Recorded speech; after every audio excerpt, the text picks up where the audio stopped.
ذوالفقار بہت سے وعدوں کے ساتھ نور سے شادی تو کر لیتا ہے، لیکن اس گھر میں بھی نور کے خلاف سازشیں ہونا شروع ہو جاتی ہیں، اور یہ سازشی کوئی اور نہیں بلکہ گھر کا سب سے بڑا سربراہ ہے۔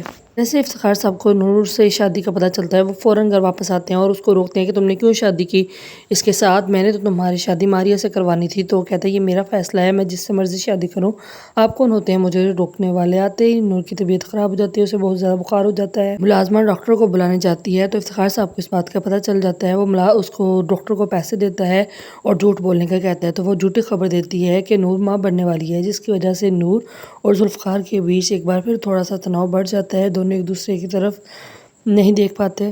دوسری طرف پھپھو کے گھر والے اسے کہتے ہیں کہ تمہیں کس نے کہا تھا اس سے شادی کروا دو، کیا تم اس لڑکے کی گارنٹی لے سکتی ہو وہ ٹھیک ہے یا نہیں؟ تو کہتی ہے گارنٹی تو میں اپنے بیٹے کی بھی نہیں لے سکی، سالار نے اس کو اتنا زیادہ تنگ کیا ہے۔ اور دوسری طرف اس کی ماں کہتی ہے کہ میں تو اس کی ماں ہوں نا، مجھے بھی شادی میں نہیں بلایا۔ لیکن تبھی نور کے فون پہ ایک کال آتی ہے اور وہ کال کسی اور کی نہیں بلکہ سالار کی ہوتی ہے۔